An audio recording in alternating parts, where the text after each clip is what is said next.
वन्दे सिन्दूरवर्णाभं लोहिताम्बरभूषितं रक्ताङ्गरागशोभाढ्यं सोणापुच्छं कपीश्वरम् भजे समीरनन्दनं सुभक्तचित्तरञ्जनं दिनेशरूपभक्षकं समस्तभक्तरक्षकं सुकण्ठकार्यसाधकं विपक्षपक्षबाधकं समुद्रपारगामिनं नमामि सिद्धकामिनम् सुशङ्कितं सुकण्ठभुक्तिवान्हियोहितं वचस्त्वमासु धैर्यमाश्रयात्र वो भयं कदापि न इति प्लवङ्गनादभाषितं निशम्य वानराधिनादापशं तदा स रामदूताश्रयः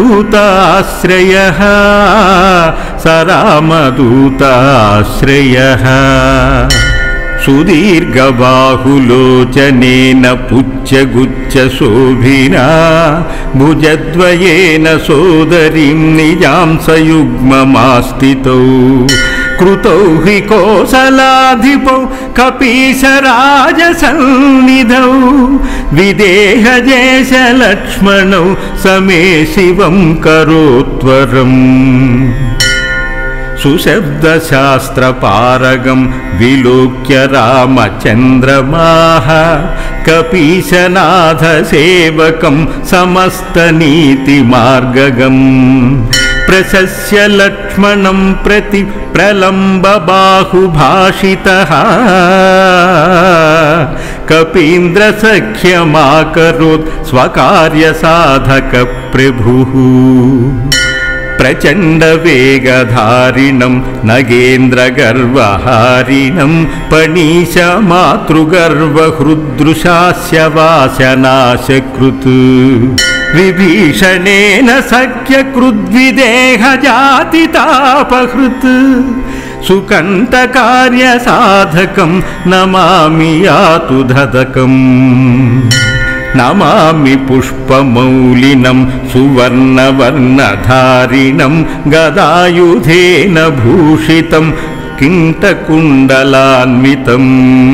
सुपुच्छगुच्छतुच्छलङ्कदाहकं सुनायकं विपक्षपक्षराक्षसेन्द्र सर्ववंशनाशकम् रघुत्तमस्य सेवकं नमामि लक्ष्मणप्रियं दिनेशवंशभूषणस्य मुद्रिकाप्रदर्शकं विदेहजातिशोकतापहारिणं प्रहारिणं सुसूक्ष्मरूपधारिणं नमामि दीर्घरूपिणम् नभस्वदात्मजेन भास्वता त्वया कृता महासहा यतायमाद्वयोर्हितं ह्यभूत्स्वकृत्यतः सुकण्ठापतारकां रघोत्तमो विदेहजां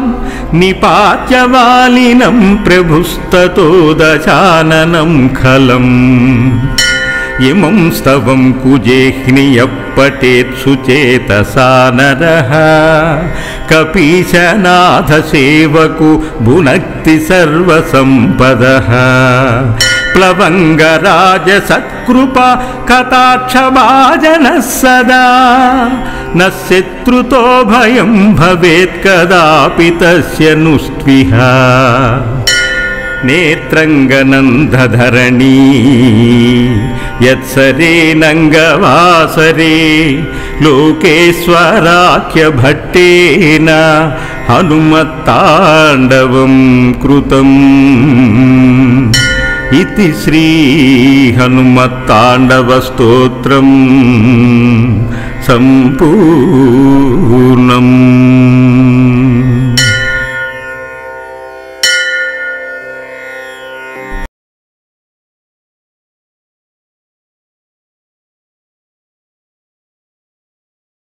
वन्दे सिन्दूरवर्णाभं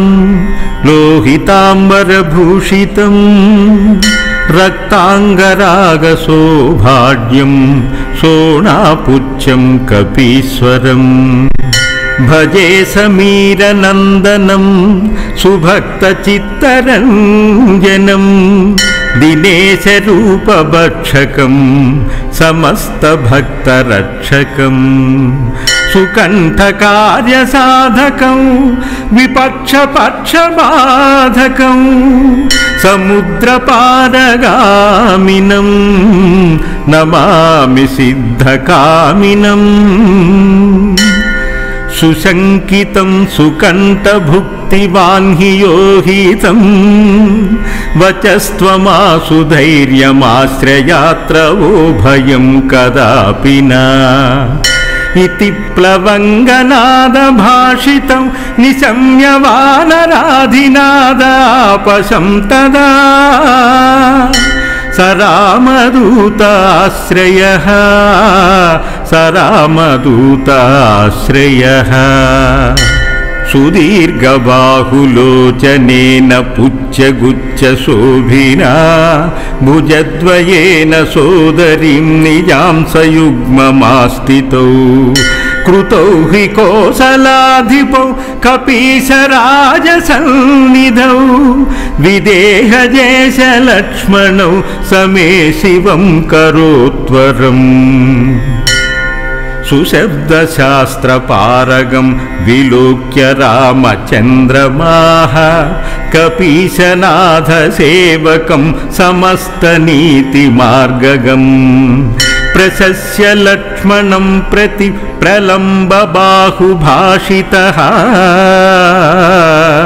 कपीन्द्रसख्यमाकरोत् स्वकार्यसाधकप्रभुः प्रचण्डवेगधारिणं नगेन्द्रगर्वहारिणं पणीशमातृगर्वहृदृशास्य वासनाशकृत् विभीषणेन सख्यकृद्विदेहजातितापहृत् सुकण्ठकार्यसाधकं नमामि यातु धदकम् नमामि पुष्पमौलिनं सुवर्णवर्णधारिणं गदायुधेन भूषितं किंटकुण्डलान्वितं सुपुच्छगुच्छतुच्छलङ्कदाहकं सुनायकं विपक्षपक्षराक्षसेन्द्र सर्ववंशनाशकम् रघुत्तमस्य सेवकं नमामि लक्ष्मणप्रियं दिनेशवंशभूषणस्य मुद्रिका प्रदर्शकं विदेहजातिशोकतापहारिणं प्रहारिणं सुसूक्ष्मरूपधारिणं नमामि दीर्घरूपिणम् नभस्वदात्मजेन भास्वता त्वया कृता महासहा यतायमाद्वयोर्हितं ह्यभूत्स्वकृत्यतः सुकण्ठापतारकां रघोत्तमो विदेहजां निपात्य वालिनं प्रभुस्ततो दशाननं खलम् इमं स्तवं कुजेह्नियः पठेत् सुचेतसा नरः कपीशनाथसेवको भुनक्ति सर्वसम्पदः प्लवङ्गराजसत्कृपा कटाक्षभाजनः सदा न शत्रुतो भयं भवेत् कदापि तस्य नुस्त्विह नेत्रङ्गनन्दधरणी यत्सरे नङ्गवासरे लोकेश्वराख्यभट्टेन हनुमत्ताण्डवं कृतम् इति श्री हनुमत्ताण्डवस्तोत्रम् सम्पूर्णम्।